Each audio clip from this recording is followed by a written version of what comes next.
Welcome everyone to History Gone Wilder, part of Half History Will Travel. I'm your host, the Wilder historian, Dr. Lucas Wilder, and it's that time of year again. It's election night in the United States, and every year for the last couple of years, I've put up a video explaining a past presidential election. The Patreon members voted on which election for me to cover, and they chose the election of 1852. I hope you all enjoy this.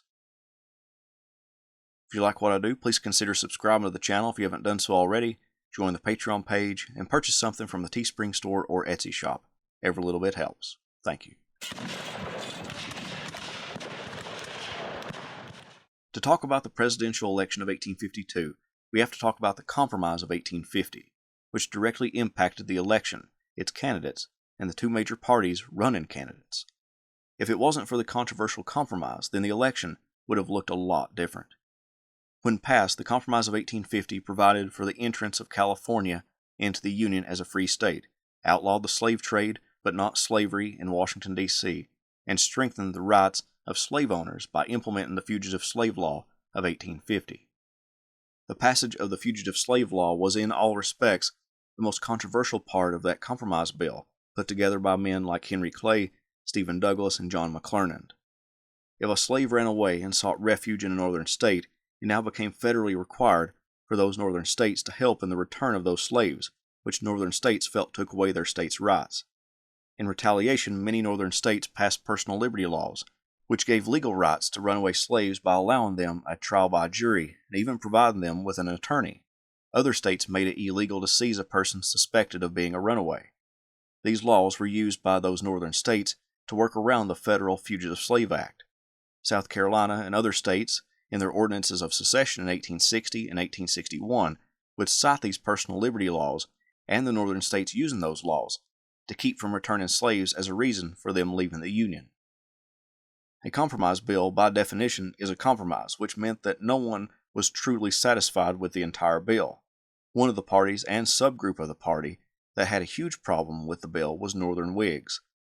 At this point, the Republican Party hadn't been formed. Whigs had become divided, especially in the late 1840s and into the 1850s, over the issue of slavery. Southern Whigs favored it, and Northern Whigs didn't. Dividing the party even more, Northern Whigs were split over another issue. One group believed that slavery was the biggest threat to the nation, while the other group believed immigration was the biggest threat.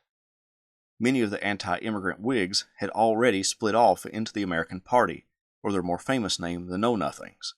But there were still a lot of Whigs that were anti-immigrant that still remained in the Whig Party. Because of the Fugitive Slave Law, the Northern Whigs opposed the Compromise of 1850, and that became a major component of both the Whig and Democratic Party platforms, whether you supported it or you didn't. The Whigs already had a problem because of the current president. President Zachary Taylor passed away in 1850, putting the Vice President Millard Fillmore in as president. Fillmore, although a Whig, supported the Compromise Bill and even enforced the fugitive slave laws. Both actions upset Northern Whigs. So, in 1852, when the Whigs were looking to put up a presidential candidate, they had a tough decision to make. Naturally, you would think the Whigs would want to put the current president, Fillmore, as the candidate, but Fillmore only had support of Southern Whigs. Northern Whigs were still either on the fence or didn't want Fillmore because of his support of the Compromise Bill.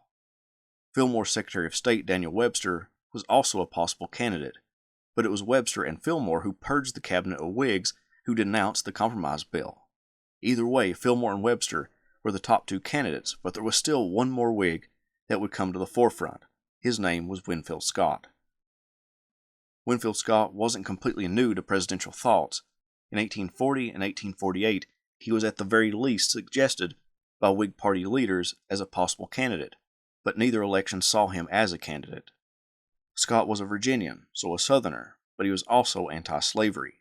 The Whig Party leaders realized from presidential history that the only time they had won the presidency was when they put forward a war hero. William Henry Harrison won in 1840, and Zachary Taylor won in 1848. Naturally, the party thought that putting forward another war hero would lead to another victory. Scott having fought and won acclaim in both the War of 1812 and the Mexican-American War, the latter of which he led to victory by capturing the Mexican capital. When the Whig Convention was held in Baltimore in 1852, Fillmore and Scott took an early lead with the ballots from the Whig delegates, with Webster coming in a distant third. Fillmore had supported the Southern Whigs for his support of the fugitive slave law, but Northern Whigs wanted nothing to do with him.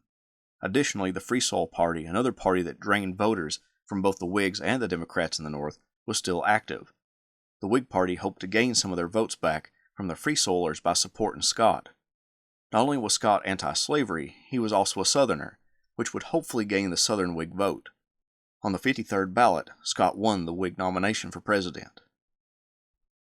Before being nominated, the Whig Party attempted to assemble a platform that would be a compromise between the Southern and Northern Whigs.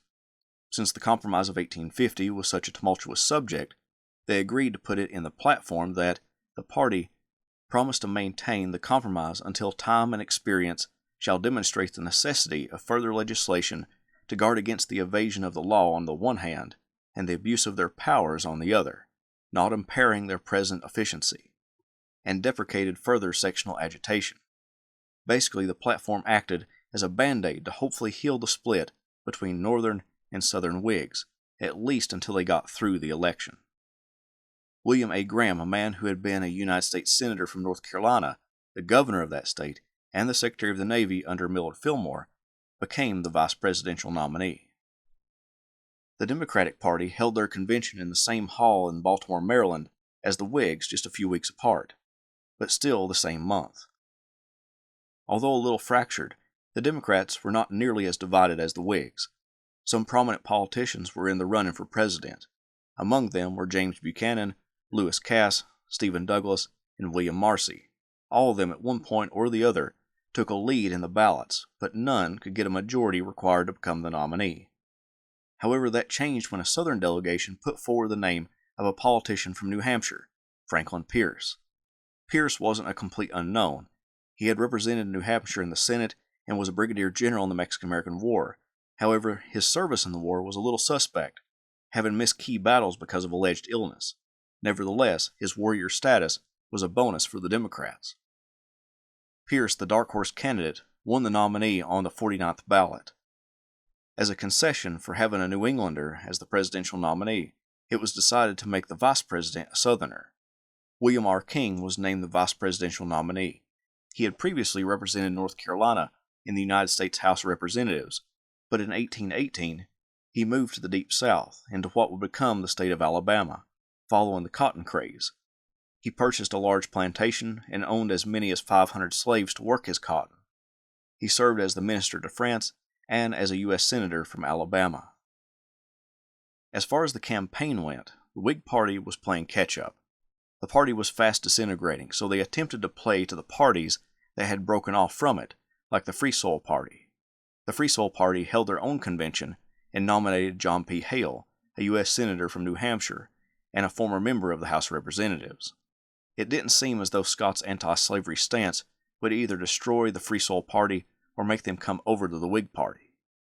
The largest campaign initiative was for the Whigs to get the Irish and Catholic vote. Especially since the 1840s, large numbers of Irish were coming into the northeastern cities, and they had mostly chosen to side with the Democratic Party. The anti-immigrant segment of the Whig Party had pushed non-native-born voters away from the Whigs, which hurt the party. So in this election, the Whigs attempted to court their vote. They believed that the fact that Scott's daughter had converted to Catholicism would bring in the Catholic and Irish vote, but they went a step further. Scott did a goodwill tour through the Midwest, making pro-immigrant speeches and attending both Catholic and Protestant church services. However, it seemed as though that only made things worse. A Whig supporter reached out to the Whig leadership saying, "For God's sake, keep Scott at home. One more Cleveland speech and we are ruined. Just write him some speeches and forward them as soon as possible. Don't trust him a single minute alone. If you do, the game is up." Not only did it not bring in the Irish and Catholic vote, it also drove away the Protestants. From Pennsylvania, another Democrat indicated, "The naturalized vote has been sought with an ardor that has awakened a Protestant feeling, especially among Methodists and Presbyterians. The latter are particularly jealous of anything wearing the appearance of Catholicism." He confirmed that many Whigs of these sects would vote against Scott. The Democrats believed it possible that Scott could win the Irish and Catholic vote, especially because in Franklin Pierce's own state of New Hampshire, there was a state law that limited the political offices that Catholics could occupy. The Whigs hung that law around Pierce's neck as a way to fight back against the Democrats' popularity with the Irish and Catholics. Pierce didn't have anything to do with the law, so it didn't hurt him as much as the Whigs thought it would. Another hopeful aspect of Scott's life that made him more favorable to the Catholics was his protection of Catholic property during the Mexican-American War, and the fact that he worked with the Catholic Church to keep law and order in Mexico while the United States Army occupied it. Nevertheless, it appeared that the Democrats still held a firm grip on the Irish and Catholic vote. As historian William Guineff explained, shaken by these defeats, Whig managers almost frantically discounted the significance of the October results. They continued to cling to the hope that Scott's reputed popularity with the masses would somehow carry the party through in November. There was little evidence to justify this attitude. The free soul strategy had failed. The Catholic clergy had refrained from openly endorsing Scott, although some supported him privately. The Catholic press was generally hostile. Reports about Scott's tour and the Catholic and immigrant vote were at best mixed, and statements of widespread apathy were common. Perhaps Whig leaders, with their memories of the 1840 and 1848 campaigns, counted on military glory to solve all their problems. Some of their colleagues were not deceived. Thurlow Weed, who had been working hard for Scott, had hitherto been optimistic, gave up hope after the October state elections. Similarly, Postmaster General Nathan Hale told Fillmore that he now doubted that any Whig could have been elected. Ohio was gone beyond redemption, he asserted, and in New York and Pennsylvania, Whig chances were poor. On election night 1852, if we look solely at the Electoral College vote, Pierce won in an absolute landslide, winning 254 Electoral College votes, as opposed to Scott, who only got 42. Scott only won Kentucky, Tennessee, Massachusetts, and Vermont. However, if we look at the popular vote, out of the 3 million votes cast, Pierce only beat Scott by around 200,000 votes. The Free Soul Party did soften off some voters. Over 150,000 votes came in for Hale. The funniest and the most telling is how many votes came in for Daniel Webster. The reason it's funny is because he was dead. The Union Party was formed in 1850. Future Vice President of the Confederacy Alexander Stephens and other Southerners put Webster up as a nominee, and it was confirmed in Massachusetts at a formal convention. Webster died a few days before the election, and even in death won nearly 7,000 votes, which goes to show how many Whigs were disillusioned with the vote and would rather vote for a dead man than either of the two candidates. Some states were close, like Connecticut, where Pierce only beat Scott by less than 3,000 votes. Pierce crushed Scott in Georgia with 64% of the vote, his largest margin. But in North Carolina, Pierce won by less than 100 votes. In the Midwest, where Scott conducted his goodwill tour to enlist the help of the Catholic vote, he suffered heavy losses, demonstrating that his efforts were in vain. This would be the Whig Party's last great gasp. It was disintegrating in this election, but after the overwhelming defeat of Scott, it ceased to have any power. Soon a new party would arise, the Republican Party, produced from the ashes of the Whig Party and Northern Democrats who could no longer side with their Southern counterparts over the issue of slavery. Although it elected Franklin Pierce, a man seemingly forgotten in presidential history, it ushered in an important moment, laying the foundation of the Republican Party out of the ashes of the Whig Party. It furthered the sectional divide, and it also helped lead the Northern Democrats away from the National Democratic Party because of their anti-slavery stance, many of which would join the Republican Party.